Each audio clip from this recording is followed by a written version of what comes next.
one of the most common things that we can say about the person that has that real strong narcissistic bent is they're constantly trying to remind you of who's in charge. They have to be in control, and they have to make sure that you understand that they've got all of the power, they have all of the resources necessary to make the proper decisions, and you don't. And one of the common things that I deal with people in my counseling office is they'll come in here and it's like, these folks just want to just tell me what to do and run my life, and I can't stand it. And so they have all of their anger issues. Well, let's see if today we can figure out how to outsmart that controller who's trying to just make you be a mini version of them. Let's see if we can figure out some ways that that's just not going to happen. So what I've done is I've come up with 8 common scenarios where a narcissist will let you know, I've got the controls, you need to conform to my controls. And then with each of these 8 common scenarios, I'm going to see if we can figure out a better alternative. And I think you're going to like what we have to say, because in essence, the mindset we're going to start with is a person cannot control you until you hand over your willingness to be controlled. And so we're not going to do that, okay? For example, one of the first scenarios that we want to look at.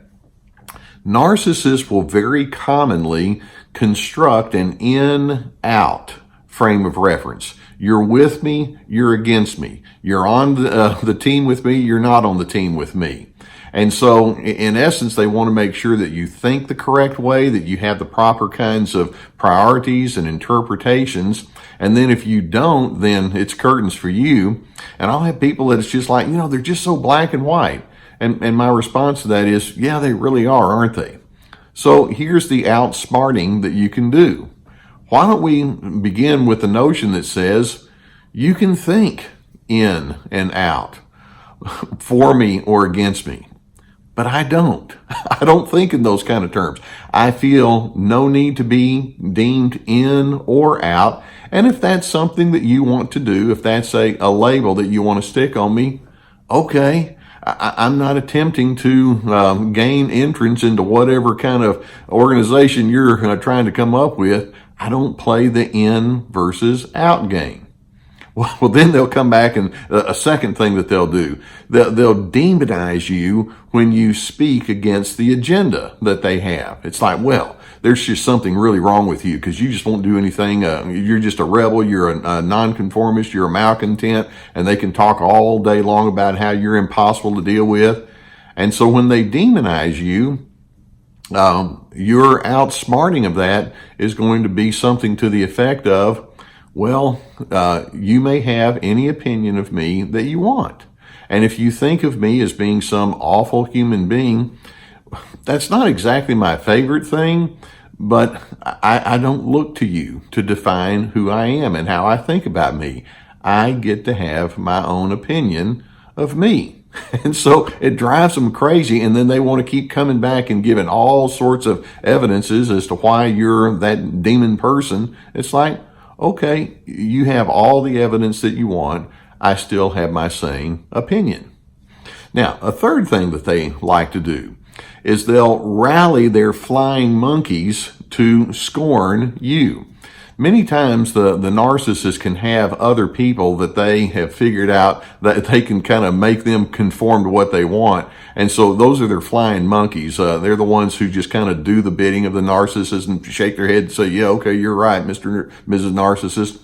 And so the narcissist, when they find out that you are not willing to conform, they start talking. They talk to the people. It's like, well, let me explain to you. Oh, Joe or Jane over here, they're just so impossible. And the flying monkeys, it's like, oh, that's really terrible, isn't it? How are you going to respond to that? Well, how about if you decide, I feel no need to be one more flying monkey. You people may think whatever you want. And if a person is in your social or family or business setting and they get caught up in that narcissist scorning of you and that they just fall in line with the narcissist, what it says is that's not necessarily someone I want on my inner circle anyway. Now, I know it's awkward and uncomfortable when you know that people think of you as that person that's over there, but you outsmart the narcissist by determining within yourself, I don't need to be on that team. I have Team Healthy over here that I'm going to join, and y'all are not part of that team at all, are you? Well, a fourth thing that narcissists can do. They may find some of the things that you are tuned into or you're excited about or you enjoy doing, and they want to squelch any innovative or creative thoughts and preferences that you might have. And it may be things that you like to do in your spare time, or it may be that interpretations that you have about doing life or activities that you want to have that's just kind of uniquely you. It's like, no, you shouldn't be doing that. And I don't know where you came up with that, and that's a ridiculous idea. And they'll say all sorts of things about that. It's their way of saying there's a groove here and you have to stay in that groove.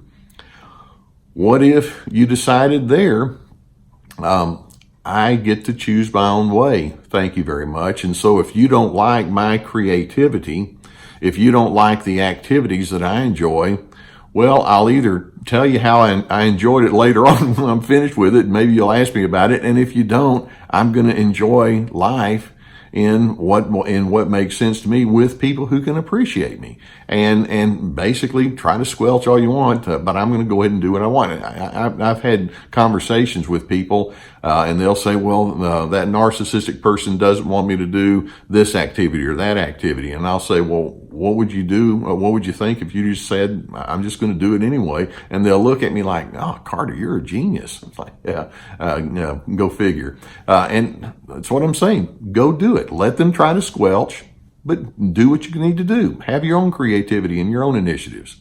Now, a fifth thing that's highly predictable, that's a part of their narcissistic bent, is they will mock you and ridicule anyone who goes along with you in your preferred way of living and thinking.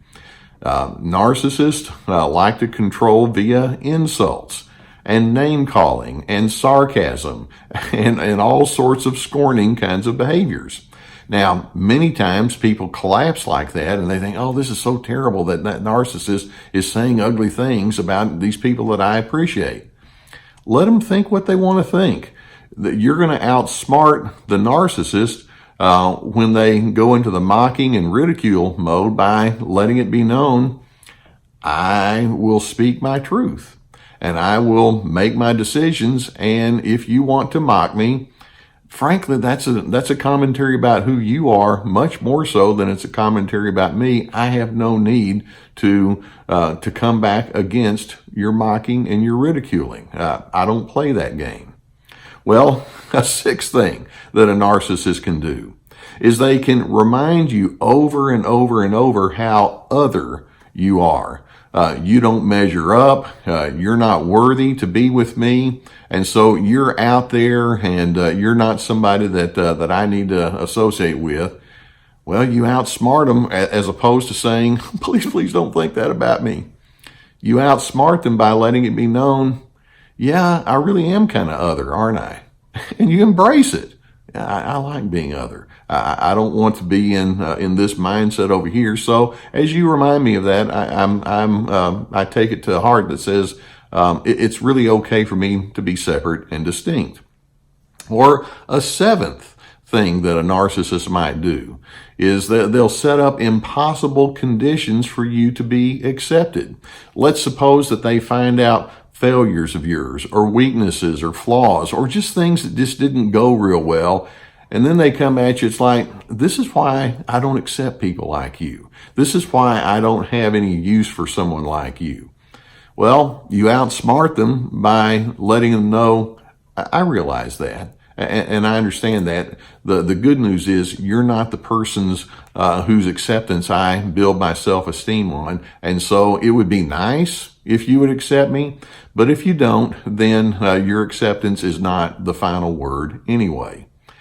And then eighth and finally, what they often will do is they'll show absolutely no mercy to you as you show yourself to be different or human or and just somebody that won't go along with you, and they can just kind of throw a barrage at all sorts of decisions that you make, a barrage of insults at all sorts of decisions that you make.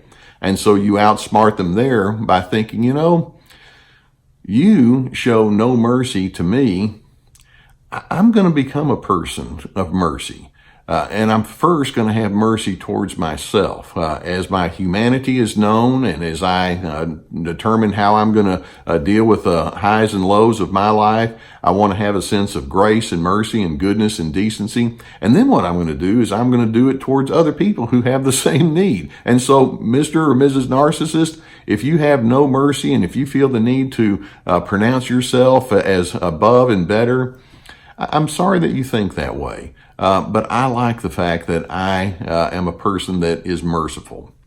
Now, what we're doing is we're outsmarting the narcissist by saying, I have an entirely different way of thinking. The narcissist wants you to collapse.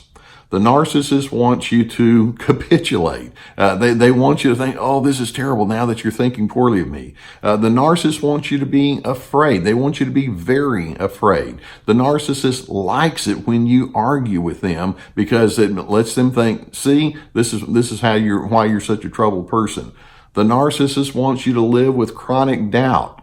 They want you to live under a yoke of shame and guilt. They want you to repeat your mistakes over and over, and so they can just keep coming back at you with all their condescension and criticism.